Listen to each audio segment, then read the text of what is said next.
The chandeliers at the Grandview Hotel ballroom threw golden light across 300 faces. Crystal glasses caught the glow. Designer dresses shimmered. The air smelled like expensive cologne and champagne. I stood near the west wall, my back straight, my champagne flute half full. The dress I wore was simple, black, elegant, but understated. Nothing that would draw attention. I had learned years ago how to blend into the background of my father's world. Cole Rutherford stood at the center of the room on a raised platform. Silver-haired, broad-shouldered, wearing a suit that probably cost more than most people's cars. His retirement party. The culmination of 40 years in corporate leadership. Everyone who mattered in the city was here. Business partners, politicians, society wives. The Rutherford family legacy on full display. My sister Mary's stood beside him, her smile practiced and perfect. She wore red, bold, confident, the color of someone who had never been told to stay quiet. Her hand rested on our father's arm like she owned him. "Ladies and gentlemen," my father's voice boomed through the sound system. "Thank you all for being here tonight. It means the world to me to celebrate this milestone with the people who built this journey with me." Applause rippled through the crowd. I didn't clap, I just watched. "Before we begin the evening's festivities, I want to introduce you to my family, my pride and joy." He gestured to Mary's. "My eldest daughter, Mary's Rutherford, MBA from Stanford, Vice President of Operations at Rutherford Industries, and the future of everything I've built." More applause. Mary's smiled wider, gave a small wave. She had always been good at performing. Then my father's eyes found me across the room. "And over there," he pointed, 300 heads turned, 300 pairs of eyes locked onto me.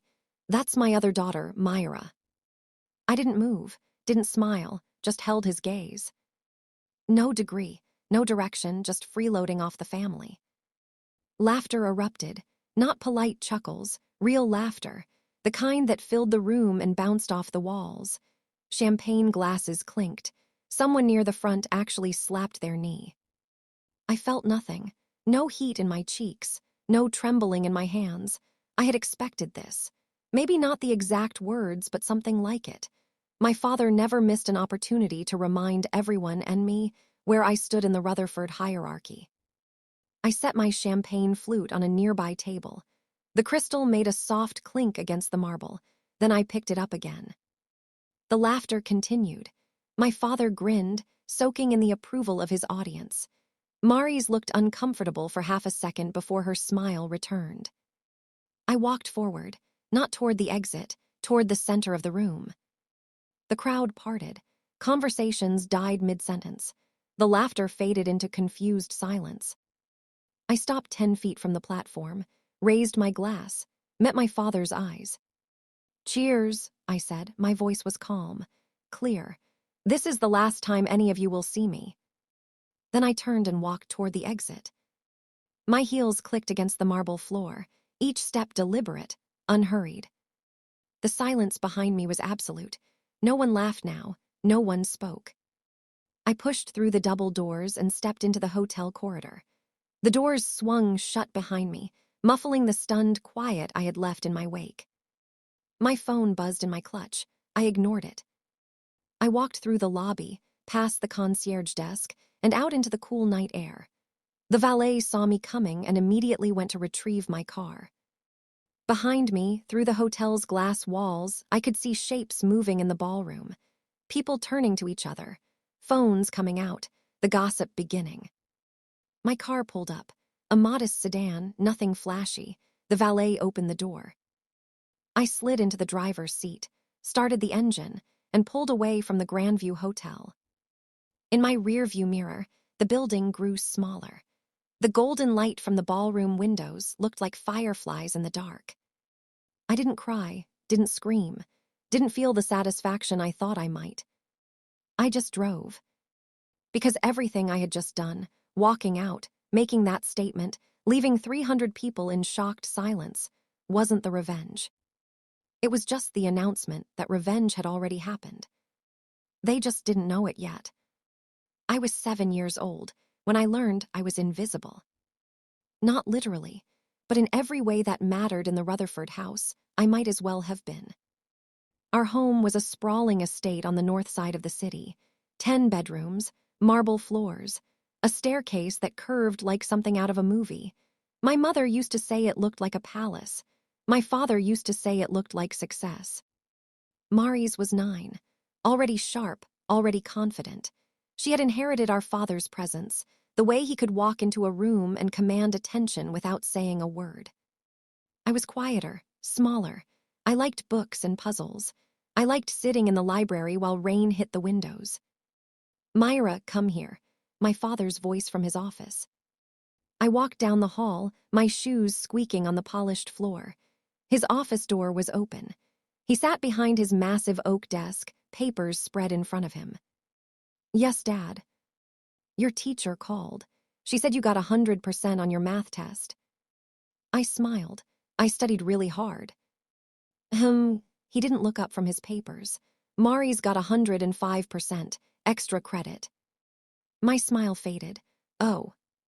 You should try harder, be more like your sister." I nodded. "Okay. You can go." I left his office and went back to my room, sat on my bed, stared at the wallpaper. 100% wasn't enough. It had never been enough. When I was 12, I won a citywide writing competition. My essay was about what home meant. I wrote about safety and warmth and the people who made you feel seen. The award ceremony was on a Tuesday evening. My mother came. She sat in the front row and clapped when they called my name. My father didn't come. He had a business dinner. Mari's didn't come. She had soccer practice. I stood on the stage, holding my certificate, looking out at the half-empty auditorium. My mother smiled at me, but I could see the apology in her eyes. Later, at home, I showed my father the certificate. "That's nice," he said, barely glancing at it.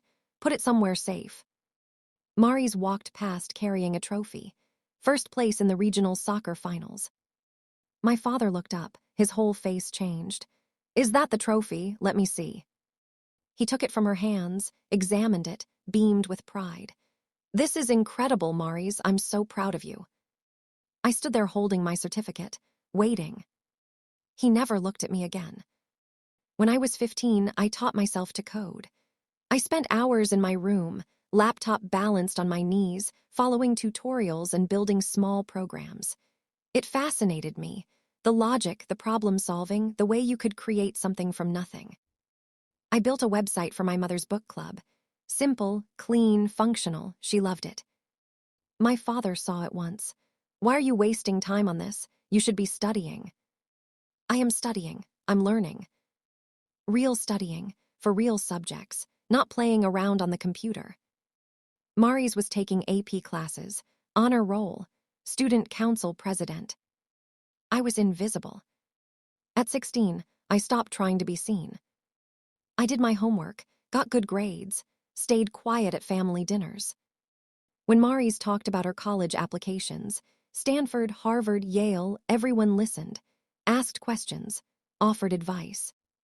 When I mentioned I was thinking about studying computer science, my father said, "We'll see." "We'll see" meant no. "We'll see" meant not important. "We'll see" meant focus on your sister. My mother tried. I know she did. She would come to my room late at night, after everyone else was asleep. "Your father loves you," she would say. "He just has a hard time showing it." I wanted to believe her, but love doesn't feel like erasure. Love doesn't feel like always being second. Love doesn't feel like your achievements being footnotes in someone else's story. I learned to be small, to take up less space, to not need anything from anyone. I learned to watch and listen, to understand how people worked, what they valued, what they ignored. I learned that invisibility could be a weapon if you knew how to use it. Nobody pays attention to the invisible child. Nobody watches what she's doing. Nobody questions where she goes or what she's learning. Invisibility meant freedom. And I was about to use every bit of it. The scholarship letter arrived in March of my senior year. I was sitting at the kitchen table doing homework when my mother handed me the envelope. Heavy paper, embossed logo. My hands shook as I opened it. Dear Miss Rutherford, we are pleased to inform you that you have been selected as a recipient of the Chancellor's Scholarship to Ashford University. Full tuition, 4 years, room and board included. I read it 3 times. Then I ran upstairs to my room and cried. Not sad tears, relief, joy, validation. Someone saw me. Someone thought I was worth investing in. Ashford University wasn't Harvard or Stanford, but it had one of the best computer science programs in the country, and it was mine. I had earned it. I waited until dinner to tell my family. We sat at the long dining table, my father at the head, Mari's to his right, my mother across from her, me at the far end. I got a scholarship, I said, to Ashford University, full ride. My mother's face lit up. Myra, that's wonderful. Mari's glanced up from her phone. Cool. My father cut his steak. Ashford. Yes, they have an amazing computer science program, and Mari's got into Stanford. Silence. I looked at my sister. She was smiling now. I was going to tell everyone after dessert, but yeah, early acceptance. My mother reached across the table to squeeze her hand. Oh, sweetheart, I'm so proud of you. My father set down his knife and fork, looked at Mari's like she had just won the lottery. Stanford. My daughter is going to Stanford. I sat at the end of the table, scholarship letter in my lap, invisible again. 2 weeks later, my father called me into his office. About this scholarship, he said. I already accepted it. Classes start in. You're not going. The words hit me like cold water.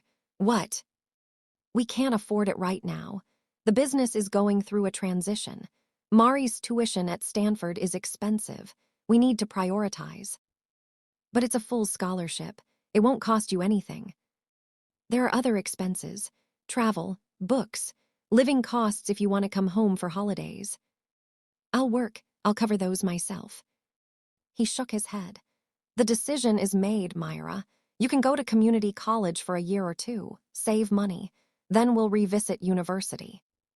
You're lying. The words came out before I could stop them. His expression hardened. Excuse me. This isn't about money. This is about Mari's. It's always about Mari's. Watch your tone. I earned this. I worked for it. You can't just take it away. I'm not taking anything away. I'm making a practical decision for this family. I'm part of this family. He looked at me, really looked at me, and I saw the truth in his eyes. No, I wasn't. Not in the way that mattered. The answer is no, he said. You can go. I left his office, went to my room, called the scholarship office. I'm sorry, I told them. I can't accept. The woman on the other end sounded genuinely disappointed. Are you sure? This is a significant opportunity. I know, but I can't. I hung up and sat on my bed, staring at nothing. 3 months later, I found the bank statement. I wasn't supposed to. I was looking for a phone charger in my father's office and opened the wrong drawer. There in black and white was a transfer, $50,000, from an account labeled M. Rutherford Education Fund to M. Rutherford Trust. Mari's Rutherford. I stood there, hands shaking, staring at the numbers. There had been money. There had always been money. He just didn't want to spend it on me. I took a photo with my phone, put the statement back, closed the drawer. I moved out 2 weeks after graduation. Rented a tiny studio apartment on the east side of the city. 1 room, shared bathroom down the hall, but it was mine. I got a job at a call center, customer service, $8 an hour. I worked 40 hours a week and studied coding at night. My mother cried when I left. You don't have to do this. Yes, I do. My father didn't say goodbye. Mari's was already packing for Stanford. I spent the next 2 years grinding. Call center during the day, freelance coding projects at night, online courses, certifications. I lived on ramen and coffee, learned to budget every dollar, learned to survive on 4 hours of sleep. I built websites for small businesses, fixed broken databases, wrote scripts to automate tedious tasks. I got better, faster, more efficient. Clients started referring me to other clients. Word spread. By the time I was 21, I had saved $30,000 and built a reputation as someone who could solve problems other developers couldn't. I registered a business, gave it a name that meant nothing to anyone but me. Rutherford Solutions. My father had taken my education, my opportunities, my sense of worth. But he couldn't take my mind, my skills, my refusal to disappear. I was done being invisible. I was building something he would never see coming. Rutherford Solutions started in my studio apartment. One laptop, one desk, one chair I had bought from a thrift store. My first real client was a mid-sized logistics company called Brennan Transport. Their inventory system was a disaster, outdated software, constant crashes, lost shipments. I rebuilt it from the ground up. Took me 6 weeks working nights after my call center shifts. When I delivered the final product, the owner, a man named Wyatt Brennan, stared at his screen in silence for a full minute. "This is incredible," he said. "How much do I owe you?" I quoted him $2,500. Low, but I needed the testimonial more than the money. He wrote me a check for $5,000. "You earned every penny, and I'm telling everyone I know about you." He kept his promise. By 23, I had quit the call center. Rutherford Solutions was bringing in enough income to pay my rent, bills, and groceries with money left over. I kept my business completely separate from my family. Different last name on all public documents. Anonymous LLC registration. No social media presence. No website with my face on it. If anyone asked, I told them I freelanced. Did consulting, nothing specific. My mother called once a month. "How are you doing, sweetheart?" "Good, working a lot." "Your father asks about you sometimes." "No, he doesn't," I thought, but I said, "That's nice." Mari's never called. I saw her life in fragments through my mother's updates. Stanford graduation, job at a tech startup, promotion, engagement to some guy named Asher. I didn't care. I was too busy building. At 25, I landed the contract that changed everything. Kingsley Enterprises, one of the largest manufacturing conglomerates in the state. They needed a complete overhaul of their supply chain management system. The project was worth $200,000. I almost didn't bid on it. Too big, too complex, too much risk. But I had nothing to lose. I submitted my proposal on a Friday. They called me Monday morning.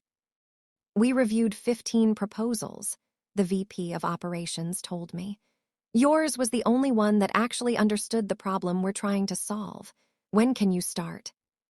I started immediately. 6 months of work, late nights, weekends, every skill I had learned, every lesson from every failed project, every hour of grinding, it all went into that system. When I delivered, it was flawless. Kingsley's efficiency increased by 32% in the first quarter. Costs dropped. Errors disappeared.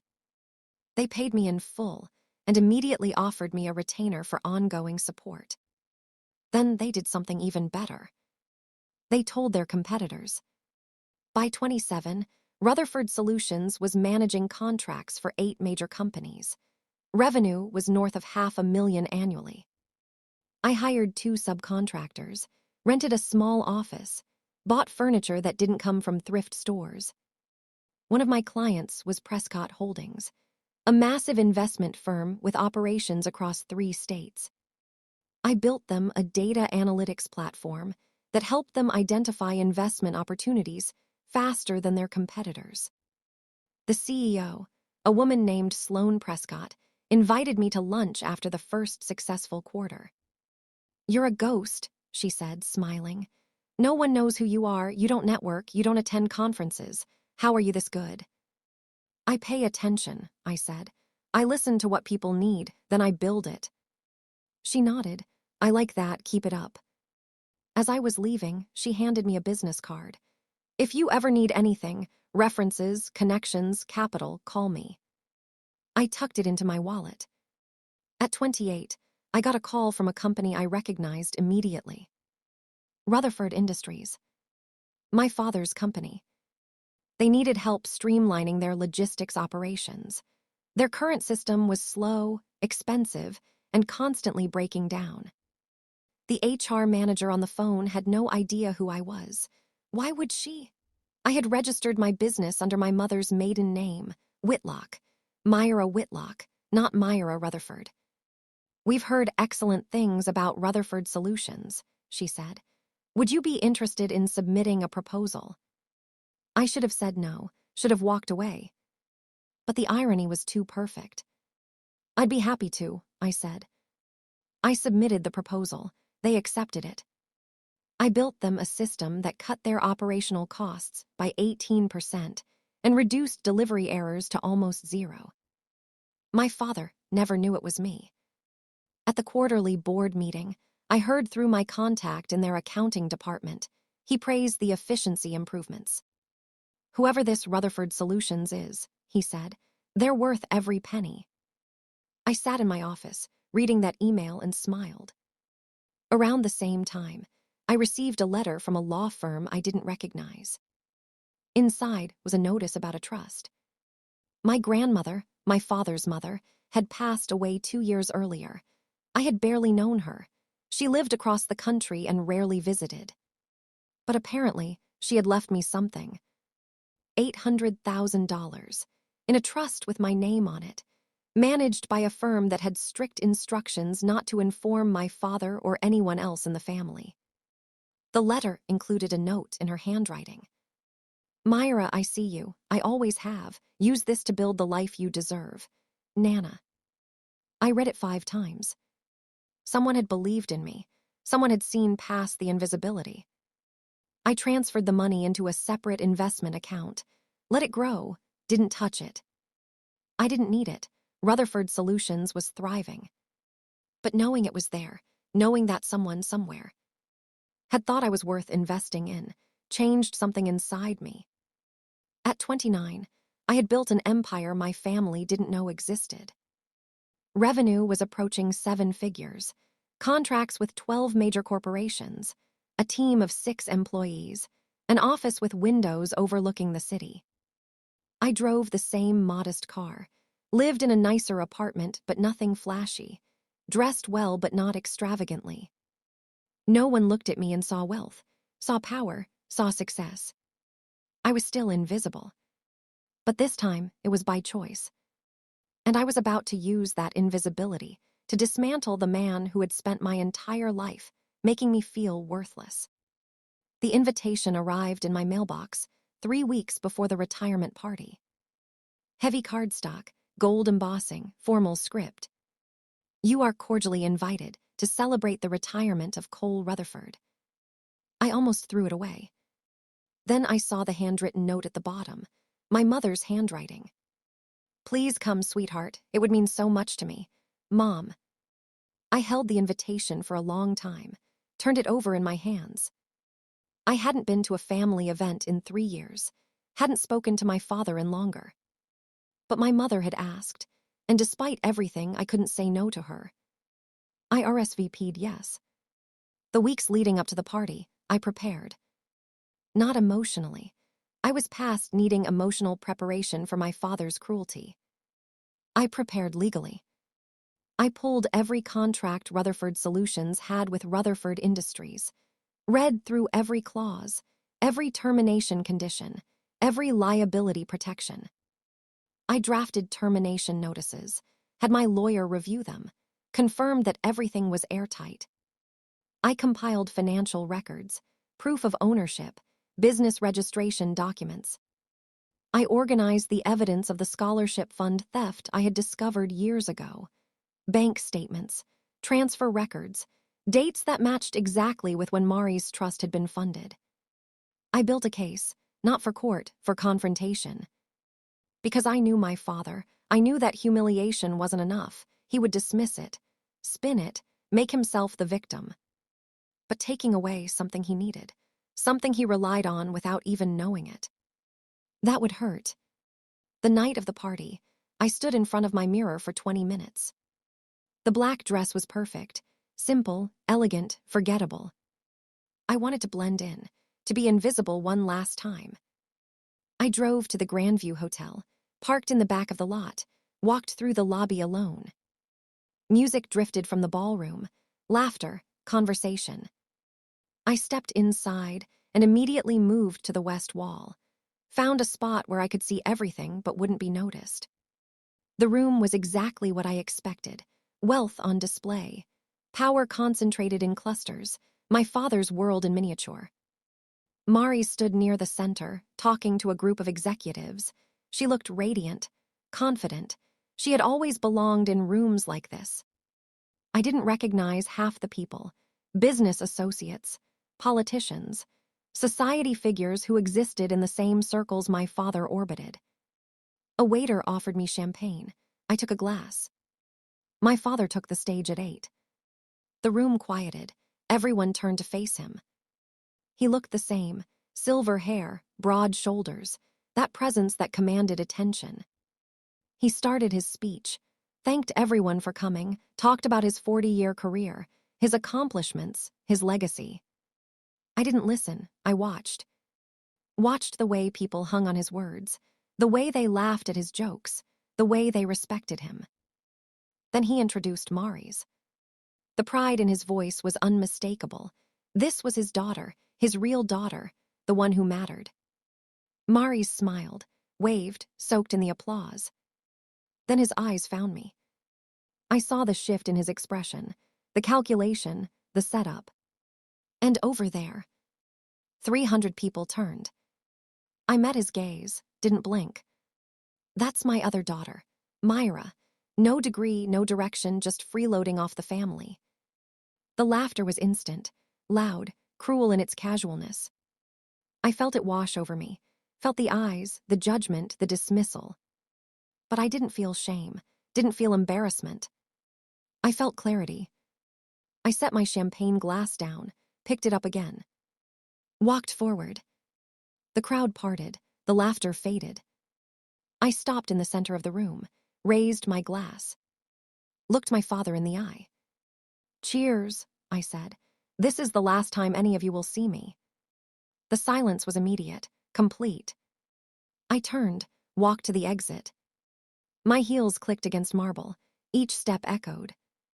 Behind me, no one spoke. No one moved. I pushed through the doors, let them close behind me.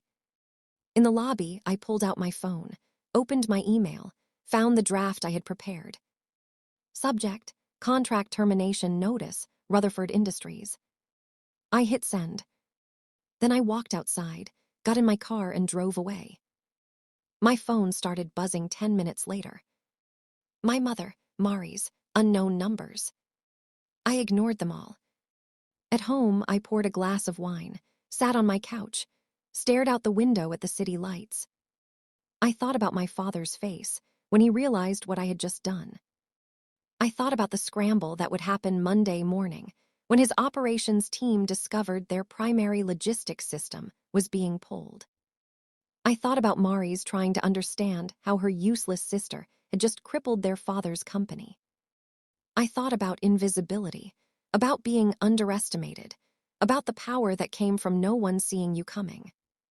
And I smiled. This wasn't the end. This was just the beginning. Monday morning, I arrived at my office at 7. My assistant, Kaya, was already there. Coffee ready, email pulled up. "We have 43 new messages," she said. "Most from Rutherford Industries. They're marked urgent." "Forward them to legal," I said. "I won't be responding directly." She nodded. She had worked for me long enough to know when not to ask questions. I sat at my desk and opened my laptop, pulled up the Rutherford Industries account. The termination notice was clear. 30 days, all contracts ending, no renewals. They had 30 days to find a replacement for the system that managed their entire logistics operation. The system that tracked shipments, coordinated deliveries, managed inventory across 6 warehouses, and interfaced with their accounting software. Good luck. My phone rang at 9. Unknown number. I answered, Myra Whitlock. This is Nolan Grant, VP of Operations at Rutherford Industries. We received your termination notice, and I need to speak with you immediately. The notice is final, Mr. Grant. You don't understand. We can't just replace this system in 30 days. It's integrated into everything we do. Then you should have built redundancies. We'll pay more, double your current rate, triple if necessary. This isn't about money. Silence on the other end, then quieter. What is it about? That's between me and Cole Rutherford. Cole, confusion in his voice. Do you know him? I hung up. At 11, Maurice called. I let it go to voicemail. She called again at noon. 1, 2, 3 times. At 4, I answered. What? What are you doing? Her voice was sharp, angry. Running my business. You're sabotaging Dad's company. I'm terminating a contract. It's well within my rights. You can't do this to him. Watch me. Myra. Do you know what he took from me? My voice was calm, even. Do you have any idea what he stole? What are you talking about? The scholarship fund. The education money Nana set aside for both of us. He moved it all into your trust. $50,000 that was supposed to be mine. Silence. Did you know? I asked. No, I didn't. Doesn't matter. You benefited. You went to Stanford while I worked at a call center. You got everything while I got nothing. That's not fair. You're right, it's not. I hung up. Wednesday, my lawyer called. Rutherford Industries is threatening legal action. They claim breach of contract. Let them. Every contract has a termination clause. I followed it exactly. They're also asking who you are. They can't find any public information about Myra Whitlock. Because I've been careful, everything is legal, everything is documented, they have nothing. They're desperate, Myra. Desperate people do stupid things. Let them. Thursday evening, my mother showed up at my apartment. I almost didn't let her in. But she looked tired, sad, so I opened the door. She sat on my couch, looked around at my apartment. Nice furniture, clean, organized. When did you get successful? She asked quietly. 6 years ago, you just never asked. She flinched. Your father is furious. Good. Myra, please. He didn't mean what he said at the party. He was just trying to be funny. He humiliated me in front of 300 people. Again, just like he's done my entire life. He loves you. No, he doesn't. She started to cry, soft, quiet tears. I sat beside her. Mom, I know you tried. I know you wanted things to be different, but they weren't, and I'm done pretending they were. What are you going to do? I'm going to make sure he understands exactly who I am, what I built, what he threw away. She looked at me, really looked at me. You're so much stronger than I ever was. I had to be. Friday afternoon, I received a request for a meeting. Cole Rutherford wanted to see me, in person. My lawyer advised against it. You don't owe him anything. I know, but I want to see his face. At least meet somewhere public, with a witness. I thought about it, then smiled. No, I want to meet him at his office. Conference room, glass walls, where everyone can see but no one can hear. I scheduled the meeting for Monday, 10 a.m. Spent the weekend preparing my documents, printing evidence, organizing my case. Not a legal case, a moral one. Because I wasn't trying to destroy my father financially. I was trying to force him to see me, to acknowledge what he had done, to admit that he had been wrong.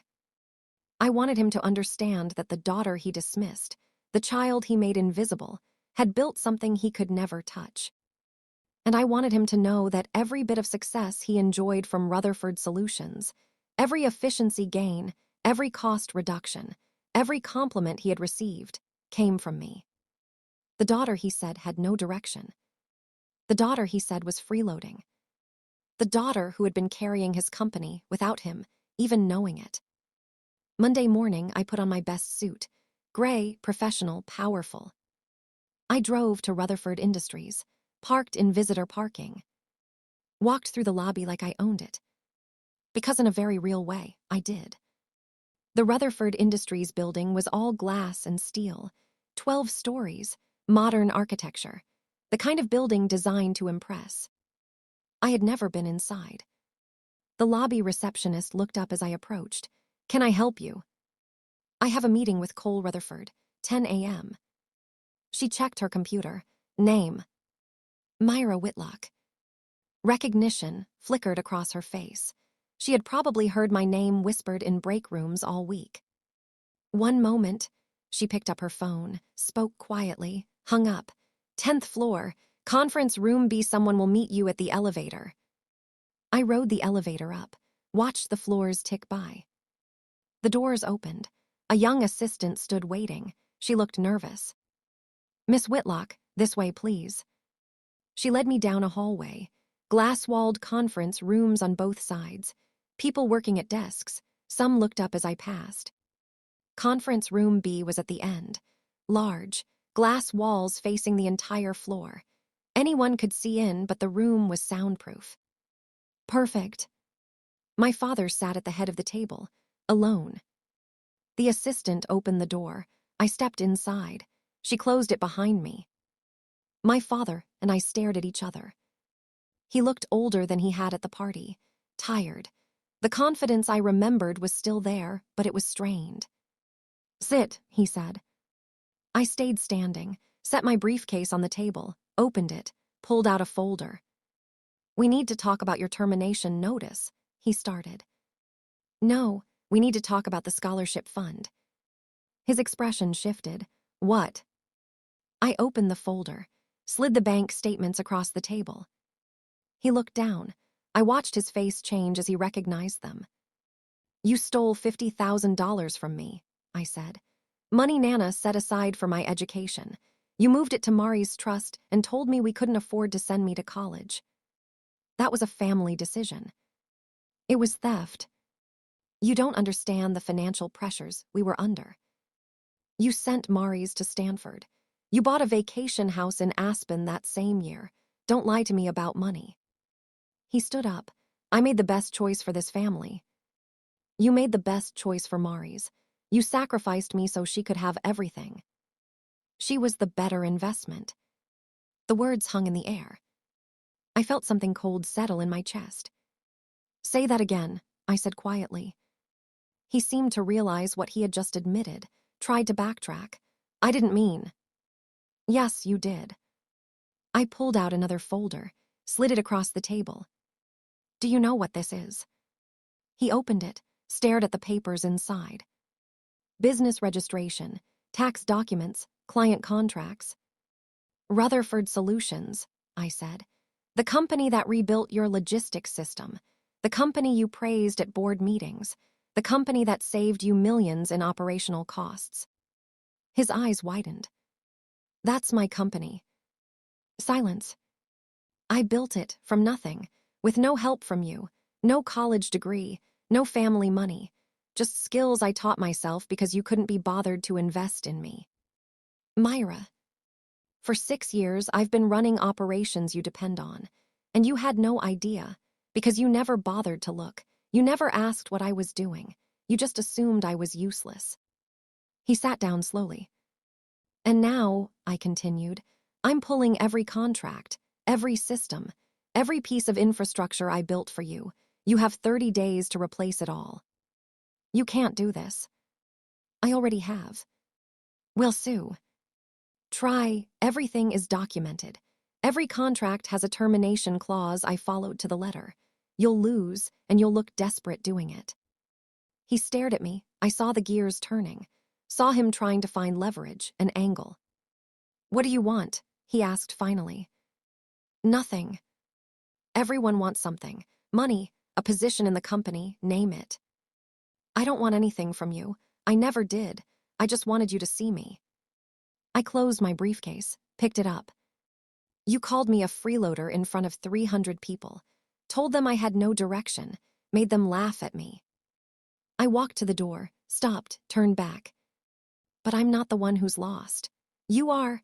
You threw away a daughter who would have done anything for you, who built an empire you were too blind to see, who loved you despite everything. His face was pale. Goodbye, Dad. I opened the door and walked out. The elevator ride down felt longer than it was. In the lobby, I passed the receptionist. She was on the phone, looking stressed. Outside, the air was cool, clean. I got in my car and sat for a moment, hands on the steering wheel. My phone buzzed, Mari's. I answered. I just talked to Dad, she said. Her voice was different, smaller. Is it true, the company, the money, all of it? Yes. Why didn't you tell me? Would you have cared? Silence. I'm sorry, she said finally. For everything, for not seeing it, for being part of it. I know. Can we fix this? I thought about it, thought about all the years of invisibility, the comparisons, the favoritism. Maybe, I said, but not today. Okay. I hung up. Over the next 3 weeks, I watched from a distance as Rutherford Industries scrambled. They hired 3 different consulting firms. None could replicate what I had built in time. Their operational efficiency dropped, costs rose, delivery delays piled up. My father called twice. I didn't answer. Mari's called 5 times. I answered once, told her I needed space, and she respected it. My mother called every day. We talked. Slowly, carefully. She apologized for things she couldn't control and acknowledged things she could have changed. It wasn't forgiveness, not yet. But it was honest. 4 weeks after the retirement party, I received an email from Sloan Prescott. I heard about Rutherford Industries. Impressive. If you're looking for new clients, I have 3 referrals for you. These are Fortune 500. Interested? I smiled, typed back, always. 6 weeks after the party, I hired 2 more employees, expanded my office, signed contracts with 2 of Sloan's referrals. Revenue projections for the year hit $1.2 million. I bought myself a new car, nothing flashy, just nicer than the old one. I moved into a better apartment, 2 bedrooms, view of the river. I hung my grandmother's note on the wall of my office. I see you, I always have. 8 weeks after the party, my father sent a letter. It arrived at my office, handwritten envelope. I almost didn't open it. But curiosity won. Inside was a single page, his handwriting shaky and uncertain. Myra, I was wrong about everything. I don't expect you to forgive me. I don't deserve it. But I need you to know that I see you now. I see what you built, what you became, and I'm sorry I made you do it alone. You were never the failure. I was. Dad. I read it 3 times. Then I folded it, put it in a drawer. Maybe someday I would respond. Maybe not. 3 months after the party, I was invited to speak at a business conference. Building success from nothing, a founder's journey. I almost declined. Public speaking wasn't my thing. But then I thought about every invisible child out there, every person dismissed by their family, every daughter told she wasn't good enough. I accepted. I stood on a stage in front of 400 people and told my story. Not the revenge part, not the humiliation. The building part, the grinding, the refusing to quit. The choosing to be invisible on purpose, so you could build something they'd never see coming. Afterwards, a young woman approached me, 22 maybe, nervous. My parents don't believe in me, she said. They think I should give up my business and get a real job. I looked at her, saw myself at that age. Don't, I said. Don't give up, build it anyway. Be invisible if you have to, but build. She nodded, eyes bright. Thank you. 6 months after the party, Rutherford Industries announced restructuring. My father stepped down from the board entirely. Early retirement became permanent retirement. Mari's took over as CEO. She called me when it was finalized. I want to do better, she said. I want to fix what he broke. That's not my problem to solve. I know, but I want you to know I'm trying. Okay, maybe we can have coffee sometime. I thought about it. Maybe call me in a month. I will. 1 year after the party, I received another letter. This one from my mother. Your father is selling the house. We're downsizing. I'm moving into a smaller place, just me. I wanted you to know in case you wanted any of your things from your old room. Also, I'm proud of you. I know I didn't say it enough when you were younger. I say it now. Love, Mom. I drove to the house the following weekend. It looked smaller than I remembered, less imposing. My mother met me at the door, hugged me. We went to my old room together. It was exactly as I had left it, frozen in time. I packed a box, books, photos, a few things that mattered. On my way out, I stopped in my father's office. He was there, packing books into boxes. We looked at each other. Hi, he said. Hi. Silence. Your mother says you're doing well. I am. Good, that's good. More silence. I read your letter, I said. Hope flickered in his eyes. And I'm not ready to forgive you. I don't know if I ever will be, but I appreciate you saying it. He nodded slowly. That's fair. I turned to leave. Myra. I stopped. I really am proud of you. I know I never showed it, but I am. I looked back at him, saw an old man, tired, diminished. I know, I said. Then I left. 2 years after the party, Rutherford Solutions celebrated its 10th anniversary. 23 employees, 8 figures in revenue, contracts with Fortune 500 companies across the country. I stood in my office, a real corner office now, with windows overlooking the city, and thought about the girl I had been. Invisible, dismissed, told she was worthless. She would be proud of what I had become. Not because I had gotten revenge, but because I had refused to believe the lies. I had built something real, something mine, something no one could take away. And in doing that, I had proven the only thing that mattered. I was never the failure. I was never directionless. I was never freeloading. I was just underestimated. And underestimation, I had learned, was the greatest gift they could have given me.